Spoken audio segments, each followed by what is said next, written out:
ஜோதிடம் என்னும் தெய்வக்கலை மூலமாக என்னை அங்கீகரித்து ஆதரிக்கும் அன்பு நேயர்களுக்கு இனிய வணக்கம்ங்க. ரிஷப ராசிக்கு இந்த பதிவு மூலம் அப்படி என்னதான் சிறப்பாக இருக்குது அப்படிங்கிறத பார்க்குறதுக்கு முன்னாடி எம்பெருமான் முருகப்பெருமானின் ஆசீர்வாதம் உங்களுக்கு முழுமையாக கிடைக்க நான் சொல்லும் மந்திரத்தை நீங்களும் 3 முறை சொல்லிக்கிட்டே உங்களால் முடிஞ்சதுன்னா கமெண்ட் பாக்ஸில் ஒரு முறை கமெண்ட் பண்ணுங்க. ஓம் முருகா போற்றி, ஓம் முருகா போற்றி, ஓம் முருகா போற்றி. என்னை படைத்து உன் மக்களுக்கு சேவை செய்ய அனுப்பிய கந்தா கடம்பா கதிர்வேலா, என் ஜோதிடம் பழிக்க மனதார பாதம் தொட்டு வணங்குகிறேன். ரிஷப ராசிக்காரங்க தங்களுடைய கஷ்டத்தையும் கண்ணீரையும் கடுகளவு கூட மற்றவங்களுக்கு தெரியாமல் பார்த்துப்பாங்க. இதனால் பார்க்குறவங்க எல்லாருமே ரிஷப ராசியா, இவங்களுக்கு என்னப்பா சூப்பராக இருக்காங்க, இவங்களுக்கு என்ன குறைச்சல் அப்படின்னு தான் நினச்சிட்டு இருக்காங்க. ஆனால் வீட்டில் சாப்பாட்டுக்கு கூட கஷ்டப்படுறது உங்களுக்கு மட்டும்தான் தெரியும். நல்லது கெட்டதை முழுசாக தெரிஞ்சவங்க சுக்கிர பகவானை ராசி அதிபதியாக கொண்டவங்க. கார்த்திகை 2ஆம் பாதம் 3ஆம் பாதம் 4ஆம் பாதம், ரோஹிணி மிருகசீரிஷ நட்சத்திரம் 1ஆம் பாதம் 2ஆம் பாதம் நட்சத்திரக்காரங்க. ரொம்ப ரொம்ப புத்திசாலிக்காரங்க. ரிஷபராசிக்காரங்க போர் குணம் கொண்டவங்க. உங்ககிட்ட சண்டை போட்டு ஜெயிக்கிறது ரொம்ப ரொம்ப கஷ்டங்க. எல்லா இடங்கள்லையும் நேர்மையையும் உண்மையையும் மட்டுமே நம்பக்கூடியவங்க. உங்களுக்கு சொந்தமோ பந்தமோ அது தப்புனா தப்பு தான், வெட்டு 1 துண்டு 2ன்னு பேசக்கூடியவங்க. உண்மை நியாயத்துக்கு மட்டுமே என்னைக்குமே கை கொடுப்பீங்க. உண்மைக்கு புறம்பா எந்த ஒரு விஷயத்தையுமே செய்ய மாட்டீங்க. இதனால தான் ரிஷபராசிக்காரங்களுக்கு நிறைய கஷ்டங்களும் துன்பங்களும் அதிகமாகவே வந்துட்டு இருக்குங்க. புதுமையான சிந்தனைக்கு சொந்தக்காரங்க. பூ போல மனசு, கோபத்தை மறைச்சிட்டு சிரிப்பை மட்டும் காட்டக்கூடியவங்க. எடுத்த காரியத்தை எப்படியாவது முடிச்சிடணும் அப்படிங்கிறதுக்காக கஷ்டப்பட்டு போராடக்கூடியவங்க. சொந்தக்காரங்க நண்பர்களுக்கு ஒரு தேவை இருக்குதுன்னா மட்டும்தான் உங்ககிட்ட வருவாங்க. அந்த தேவை முடிஞ்ச உடனே உங்களை தூக்கி போட்டுருவாங்க. மறுபடியும் அவங்க உங்ககிட்ட உதவின்னு கேட்பாங்க. அவங்க உங்களுக்கு முன்னாடி பண்ண துரோகத்தை எல்லாமே மறந்துட்டு மீண்டும் அவங்களுக்காக உதவி செஞ்சு ஏமாறக்கூடியவங்க தான் ரிஷபராசிக்காரங்க. வாழ்க்கையில் எப்படியாவது முன்னேறணும் அப்படிங்கிறதுக்காக தினம் தினம் கஷ்டப்பட்டு உழைக்கக்கூடியவங்க. ரிஷபராசிக்காரங்க கடந்த காலகட்டங்களில் தங்களுடைய வாழ்க்கையில் நீங்கள் நல்லது நடக்க போகுதுன்னு நினச்சிட்டு இருந்திருப்பீங்க. ஆனால் உங்களுக்கு அந்த டைமில் ஒரு மிகப்பெரிய ஏமாற்றம் தான். புதுசாக ஒரு சில பிரச்சனைகளும் கஷ்டங்களும் தானாகவே உங்களை தேடி வந்திருக்கும். ரிஷபராசிக்காரங்க கடந்த காலகட்டங்களில் சொந்த பந்தத்தை இழந்தாங்க, சொத்துக்களை இழந்தாங்க, தனக்கு நெருக்கமாக இருக்கக்கூடிய உறவுகளையுமே இழந்தாங்க. கடைசியாக நான் மட்டும்தான் எல்லாத்தையுமே இழந்துட்டு நிற்கிறதா இருக்குது, எனக்கு உயிர் வாழவே பிடிக்கலன்னு சொல்லிட்டு இருக்காங்க. இதுக்கு மேலே என்னால் வாழவே முடியல சாமி, தயவு செஞ்சு என்னை உன் கூடையே கூட்டிட்டு போயிரு. நான் இவ்வளவு கஷ்டப்பட்டதுக்கு அப்புறம் எனக்கு வாழ்க்கையில வாழணுங்கிற எண்ணம் சுத்தமாவே போயிருச்சு. உங்க மனசுல கவலையும் துன்பமும் தாங்க அதிகமாகவே இருக்குது. நீங்க செய்யக்கூடிய ஒவ்வொரு விஷயத்தையுமே தடுப்பதற்கும் உங்களை அவமானப்படுத்துவதற்கும் இங்க நிறைய நபர்கள் முயற்சி பண்ணிட்டு இருக்காங்க. இது எல்லாமே தெரிஞ்சுமே கூட நீங்க என்னமோ பண்ணுங்க, எனக்கு என்ன வந்துச்சு அப்படின்னு தன்னுடைய வேலையில மட்டும் என்னைக்குமே குறிக்கோளா இருக்கிறவங்க தான் நீங்க. ஏன் எனக்கு மட்டும் ஏன் இவ்வளவு கஷ்டம் வருது, என்னோட வாழ்க்கையில நான் யாருக்குமே கெடுதலையோ கஷ்டத்தையோ துன்பத்தையோ கொடுத்ததில்ல, எனக்கு மட்டும் ஏன் இந்த நிலைமை அப்படின்னு தான் நிறைய நபர்கள் சொல்லிட்டு இருக்கீங்க. ரிஷபராசிக்காரங்களுக்கு பிரச்சனைகள் வரும், அது கொஞ்ச நாள் இருக்கும், அதுக்கப்புறம் அந்த பிரச்சனை போயிடும். இந்த மாதிரி பிரச்சனை வரும் போகும் அப்படிங்கிற நிலைமையில தான் நிறைய ரிஷபராசிக்காரங்க இருக்கீங்க. நீங்க என்னதான் பிரச்சனையை தவிர்த்தாலும் ஏதாவது ஒரு சூழல்ல உங்களை தேடி பிரச்சனை வந்துக்கிட்டு தான் இருக்கு. இனி வரக்கூடிய நாட்கள்ல உங்களுக்கு இன்பத்தையும் மகிழ்ச்சியையும் தரக்கூடிய ஒரு காலகட்டமாகவே அமைஞ்சிருக்குது. ஏன்னா கடந்த காலகட்டங்களில் விரயச்சனி மூலமாக நிறைய பாதிப்புகளை அடைஞ்சவங்க தான் ரிஷபராசிக்காரங்க.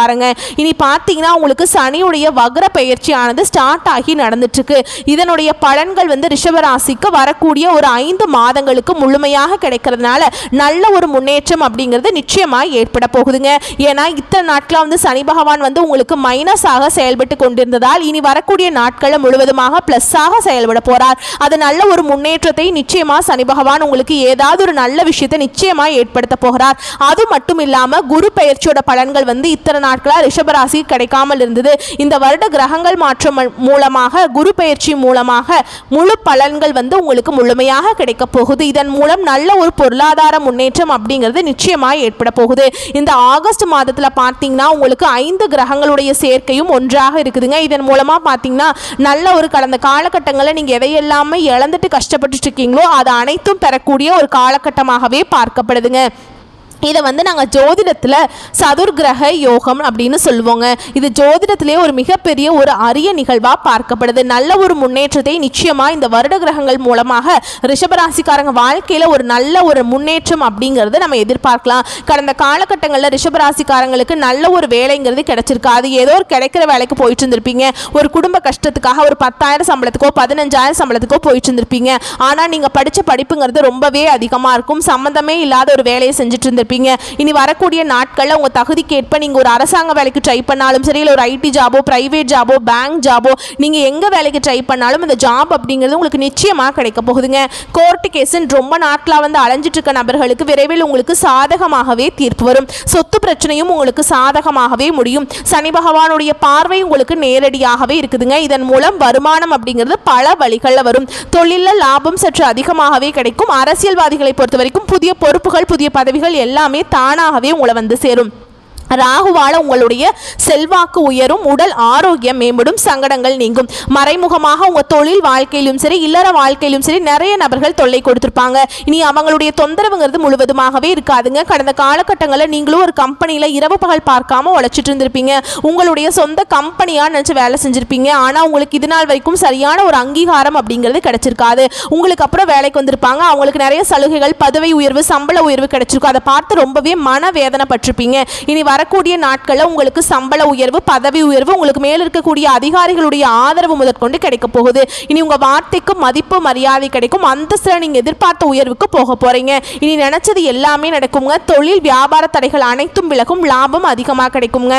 வரவேண்டிய பணம் விரைவில் கைக்கு வந்து சேரும். குடும்பத்தில் நெருக்கடிகள் விலகும். செல்வாக்கு அந்தஸ்து உயரும். தெய்வ சிந்தனை அதிகமாக இருக்கும். வெளிநாட்டு முயற்சிகள் வெற்றியை தரும். பெரியோர்களுடைய உதவிகள் கிடைக்குங்க. உறவுகளில் இருந்த சண்டை சச்சரவு முழுவதுமாகவே விலகும். புதிய நண்பர்கள் உங்களுக்கு உதவி செய்வாங்க. தொழிலில் ஏற்பட்ட நெருக்கடிகள் நீங்கும். முடங்கி கிடந்த நிறுவனங்கள் மீண்டும் இயங்கும். வியாபாரத்தில் எதிர்பார்த்த லாபம் கிடைக்கும். புதிய தொழில் தொடங்கக்கூடிய முயற்சிகள் கண்டிப்பாக உங்களுக்கு வெற்றியை தரும். தொழில் இருந்த தடைகள் விலகுவது மட்டும் இல்லாமல் சிலர் வந்து புதிதாக தொழில் தொடங்குவீங்க. உற்பத்தியில் இருந்த தடைகள் நீங்கி தொழிலை விரிவு செய்வீங்க. வரக்கூடிய நாட்களில் விற்பனை அதிகமாகும். ஏற்றுமதி இறக்குமதி தொழிலில் நல்ல லாபம் கிடைக்கும். நீங்க செய்யக்கூடியது சின்ன தொழிலோ பெரிய தொழிலோ நல்ல ஒரு வளர்ச்சி அப்படிங்கிறது நிச்சயமா உங்களுக்கு ஏற்படும். கடந்த காலகட்டங்களில் திருமண நிலை அப்படிங்கிறது ரிஷபராசிக்காரங்களுக்கு நிறைய பிரச்சனையும் சிக்கலையுமே அதிகமாக சந்திச்சிருப்பீங்க. இதில் குறிப்பாக பெண்களுக்கு ஏதாவது ஒரு வகையில் திருமணம் அப்படிங்கிறது அடைஞ்சிருது. ஆனால் ஆண்கள் தான் ரொம்ப ரொம்ப பாவங்க. ஏன்னா வயது பார்த்தீங்கன்னா 30, 33, 35, 38 வயது வரைக்குமே ரிஷபராசி ஆண்கள் வந்து திருமண நிலையை அடையாமல் கஷ்டப்பட்டு இருக்கீங்க. கண்டிப்பாக வரக்கூடிய நாட்களில் நீங்கள் எதிர்பார்த்த மாதிரி நல்ல ஒரு வரன் அப்படிங்கிறது நிச்சயமாக உங்களுக்கு அமையும். வாழ்க்கை துணையை இழந்த ரிஷபராசி ஆண்களோ பெண்களோ அடுத்து வந்து 2வது திருமணம், அதாவது மறுமணம் பண்ணலாமா வேண்டாமா அப்படிங்கிற ஒரு மிகப்பெரிய குழப்பத்தில் இருப்பீங்க. அப்படி 2வது திருமணம் பண்ணும்போது சொந்தக்காரங்க தப்பாக பேசிடுவாங்களா, இல்லை ஊர்க்காரங்க தப்பா நினைச்சிருவாங்களா, இல்ல அவங்க என்ன நினைப்பாங்க, இவங்க என்ன நினைப்பாங்க, நம்ம கேரக்டர் தப்பா பேசிடுவாங்களா அப்படின்னு நிறைய நபர்கள் வந்து 2வது திருமணத்தை பத்தி யோசிக்காம இருக்கீங்க. ஏன்னா இப்ப இருக்கக்கூடிய பொருளாதார சூழலும் இப்ப இருக்கக்கூடிய காலகட்டத்தையும் வச்சு பார்க்கும்போது ஒரு சிங்கிள் பேரண்டால இந்த சொசைட்டியில சர்வே பண்றது ரொம்ப ரொம்ப கஷ்டங்க. நீங்க எதிர்பார்த்த மாதிரி நல்ல ஒரு மறுவாழ்க்கை அப்படிங்கிறது நிச்சயமா உங்களுக்கு விரைவில் அமையும். குழந்தை பாக்கியத்துக்காக எங்க ரிஷபராசி நேயர்கள் பார்த்தீங்கன்னா எங்களுக்கு மேரேஜ் ஆகி 3 வருஷம் ஆகுது சாமி, 5 வருஷம் ஆகுது, 8 வருஷம் ஆகுது, நாங்களும் போகாத ஹாஸ்பிட்டலில் பார்க்காத ட்ரீட்மெண்ட் இல்லை, வாரத்தில் 3 நாள் கோவிலுக்கு போய் வழிபாடு செஞ்சுட்டு வந்திருக்கோம், எங்களுக்கு குழந்தை பாக்கியமே இல்லை சாமி அப்படின்னு நிறைய நபர்கள் சொல்றீங்க. கண்டிப்பாக இந்த வருட கிரகங்கள் மாற்றங்கள் மூலமாக, குரு பெயர்ச்சியோட பலன்கள் மூலமாக நிச்சயமா இந்த 2025 முடியறதுக்குள்ள உங்களுக்கு விரைவில் குழந்தை பாக்கியம் அப்படிங்கிறது உண்டாகும். பிரிந்திருக்கக்கூடிய கணவன் மனைவி எல்லாமே மீண்டும் ஒரு முறை ஒன்றாக சேர்ந்து பேசக்கூடிய வாய்ப்பு கிடைக்கும் பட்சத்தில் கண்டிப்பாக இருவரும் ஒன்றாக இணைந்து வாழ்வீங்க. கடந்த காலகட்டங்களில் காதலில் அதிகமான தோல்வியை சந்திச்ச நபர் எந்த ராசி அப்படின்னா ரிஷபராசிக்காரங்க தான். ஏன்னா நல்லா லவ் பண்ணிச்சுப்பீங்க, திடீர்னு ஒரு சண்டை சச்சரவு, ஈகோ பிரச்சனை மூலமாக அந்த லவ் வந்து பிரேக்கப் ஆகிருக்கும். இல்லை வீட்டில் போய் சொல்லும்போது பெற்றோர் வந்து உங்களுடைய காதலுக்கு தடையாக இருந்திருப்பாங்க. கேஸ்ட் வேறையாக இருக்குது, நல்ல வசதி இல்லை, நல்ல வேலை இல்லை, குடும்பம் சரியில்லை அப்படின்னு ஏதாவது ஒரு ரீசனை சொல்லி பெற்றோர்களும் உங்களுடைய காதலுக்கு தடையாக இருந்திருப்பாங்க. இனி வரக்கூடிய நாட்களில் உங்களுடைய காதலை நீங்கள் வெளிப்படுத்தும் போது அந்த காதல் கண்டிப்பாக கைகூடும். வீட்டில் போய் சொல்லும்போது பெற்றோர்களே உங்களுக்கு முன்னாடி நின்று திருமணம் செய்து வைக்கக்கூடிய வாய்ப்புகள் அதிகமாகவே உள்ளதுங்க. பெண்களை பொறுத்த வரைக்கும் கிடைக்கும். வாழ்க்கையில் சங்கடங்கள் நீங்கும். குடும்பத்தில் உங்களுடைய ஆலோசனைக்கு நல்ல ஒரு மதிப்பு மரியாதை நிச்சயமாக கிடைக்கும். வரக்கூடிய நாட்களில் கடினமான காரியத்தையுமே சுலபமாக செஞ்சு முடிச்சிருவீங்க. உங்க எளிமையான பேச்சு திறமையால் நீங்கள் அனைவரையுமே கவர்ந்திருப்பீங்க. சமூகத்தில் உங்கள் பெயருக்கும் புகழுக்கும் படிப்படியாக முன்னேற்றம் வரப்போகுது. சிலருக்கு படிப்பதற்காகவும் வேலை விஷயமாகவும் தொழில் விஷயமாகவும் வெளியூர் வெளிநாடு போகக்கூடிய வாய்ப்புகள் எல்லாமே கிடைக்க போகுது. உங்கள் குடும்பத்தில் கடந்த காலகட்டங்களில் எந்த ஒரு சுப நிகழ்ச்சியுமே நடந்திருக்காது. இதை நினச்சி வீட்டில் இருக்கக்கூடிய பெரியவங்க எல்லாமே ரொம்பவே வருத்தப்பட்டு இருந்திருப்பீங்க. என்னடா இது, சொந்தக்காரங்க வீட்டில் எல்லார் வீட்லையும் ஃபங்க்ஷன் வைக்கிறாங்க, நம்ம வீட்டில் ஒரு ஃபங்க்ஷனும் வைக்க முடியல அப்படின்னு ரொம்ப ஃபீல் பண்ணியிருப்பாங்க. இனி வரக்கூடிய நாட்களில் உங்கள் குடும்பத்தில் திருமணம், சீமந்தம், புதிதாக வீடு கட்ட ஆரம்பிப்பீங்க. கிரகப்பிரவேசம் போன்ற சுப நிகழ்ச்சிகள் எல்லாமே நடக்க போகுதுங்க. சிலர் புதிதாக தொழில் செய்ய முயற்சி பண்ணுவீங்க. அந்த முயற்சிக்கு எதிர்பார்த்த உதவிகள் உங்களுக்கு நிச்சயமாக கிடைக்குங்க. அதே மாதிரி ரிஷபராசியை பொறுத்த வரைக்கும் நீங்கள் ஆண்களோ பெண்களோ அரசு வேலையோ தனியார் வேலையோ கூலி வேலையோ நீங்கள் எதிர்பாராத வருமானம் அப்படிங்கிறது உங்களுக்கு இரட்டிப்பு மடங்காக கிடைக்க போகுது. சேமிப்பு அப்படிங்கிறது பல மடங்காக உயரப்போகுதுங்க. இதன் மூலம் கடந்த காலகட்டங்களில் ஏற்பட்ட கடன் பிரச்சனை அனைத்தும் உங்களுக்கு முழுவதுமாகவே நிவர்த்தியாக போகுது. நீங்கள் இப்போ போய் ஒரு ரிஷபராசிக்காரங்க பார்த்து கேட்டிங்க அப்படின்னா எனக்கு 3 லட்சம் இருக்குதுங்க, 5 லட்சம் இருக்குதுங்க, 10 லட்சம் இருக்குதுங்கன்னு சொல்லுவாங்க. கடன் இல்லாத ரிஷபராசிக்காரங்களை பார்க்குறது ரொம்ப ரொம்ப கஷ்டங்க. கண்டிப்பாக இந்த 2025 முடிஞ்சு 2026 நீங்கள் எடுத்து வைக்கும்போது ஒரு பைசா கடன் இல்லாமல் அனைத்து விதமான கடனையுமே கட்டி முடிக்கிற அளவுக்கு நல்ல ஒரு முன்னேற்றம் அப்படிங்கிறது நிச்சயமாக ஏற்பட போகுது. இனி வரக்கூடிய நாட்களில் உங்களுடைய வளர்ச்சி அப்படிங்கிறது ஒரு மிகப்பெரிய ஒரு அசுர வளர்ச்சியாக இருக்க போகுது. உங்களை வீடு தேடி பார்த்தீங்கன்னா புதிதாக ஒரு உறவு ஒன்று வரப்போகுதுங்க. அந்த உறவு மூலமாக நிறைய சிக்கலும் பிரச்சனைகளையுமே விருச்சிக ராசிக்காரங்க விரைவில் அதிகமாக சந்திக்க போறீங்க. முடிஞ்ச அளவுக்கு இந்த மாதிரி தவறான உறவுகள், தவறான நண்பர்களுடைய பழக்க வழக்கங்கள், இந்த மாதிரி செயல்களில் நீங்கள் ஈடுபடும் போது நிறைய சிக்கலையும் பிரச்சனையுமே கடைசியில் கொண்டு வந்து விட்டுருங்க. முடிஞ்ச அளவுக்கு இந்த மாதிரி தவறான உறவுகள் தெரிய வரும் பட்சத்தில் அவர்களிடமிருந்து ரிஷபராசிக்காரங்க விலகி இருப்பது ரொம்ப ரொம்ப நல்லதுங்க. மேலும் உங்களை பொறுத்த வரைக்கும் பொது பலன்கள் அப்படின்னு பார்த்தோம்னா பொருள் சேர்க்கை உண்டாகலாம். அடுத்தவர்களுக்கு உதவி செய்ய போய் வில்லங்கம் ஏற்படலாம். எச்சரிக்கையாக இருப்பது நல்லது. மனதில் ஏதாவது குறை இருக்கும். புதிய நபர்கள், எதிர்பாலினத்தவர் ஆகியோரிடம் பேசும்போது கவனமாக பேசி பழகுவது நல்லதுங்க. விருந்து நிகழ்ச்சியில் கலந்து கொள்ள வேண்டி வரலாம். தொழில் வியாபாரம் செய்பவர்கள் பழைய பாக்கிகள் வசூல் செய்வதில் வேகம் காண்பிப்பீங்க. போட்டிகள் விலகுங்க. உத்தியோகத்தில் இருக்கவங்களை பொறுத்த வரைக்கும் நீண்ட நாட்களாக இருந்து வந்த இழுபறியான காரியங்களை சிறப்பாக செஞ்சு முடிச்சிருவீங்க. பணி நிமித்தமாக அலைச்சல் இருக்கும். குடும்பத்தில் இதமான சூழல் காணப்படுங்க. கணவன் மனைவிக்கிடையே இருந்த மன வருத்தம் நீங்கும். குழந்தைகள் மூலம் மன நிம்மதி கிடைக்கும். உறவினர்கள், நண்பர்களிடம் இருந்து வந்த மன கசப்புகள் மாறுங்க. பெண்களுக்கு வாக்குறுதிகள் கொடுக்கும் போது கவனம் தேவை. கலைத்துறையில் இருப்பவங்களுக்கு எதிர்பார்த்த வாய்ப்புகள் வந்து சேரும். அரசியல் துறையில் இருப்பவர்களுக்கு கூடுதலாக உழைக்க வேண்டியிருக்கும். மாணவர்களுக்கு கல்வியில் வெற்றி பெற்று திட்டமிட்டு படிக்க முற்படுவீங்க. சக மாணவர்கள் மூலம் உதவிகள் கிடைக்கும். இப்போ நம்ம நட்சத்திர பலன்களை பார்க்கலாங்க. கார்த்திகை நட்சத்திரம் 2ஆம் பாதம், 3ஆம் பாதம், 4ஆம் பாதம். இந்த காலகட்டத்தில் விருந்து நிகழ்ச்சியில் கலந்து கொண்டு வாய்க்கு ருசியாக உணவு உண்பீங்க. காரிய தாமதம், உடல் சோர்வு, வீண் பகை போன்றவை ஏற்படலாம். உங்களை கண்டு அடுத்தவர் பொறாமைப்படக்கூடுங்க. அடுத்ததாக ரோஹிணி நட்சத்திரம். உங்களை பொறுத்த வரைக்கும் தொழில் வியாபாரம் தொடர்பான காரியங்களுக்காக அலைய வேண்டி இருக்கும். வாடிக்கையாளர்களிடம் அனுசரித்து செல்வது நல்லதுங்க. உத்தியோகத்தில் இருப்பவர்கள் மேல் அதிகாரிகளை அனுசரித்து செல்வதன் மூலம் நன்மைகள் கிடைக்கப்பெறுவீங்க.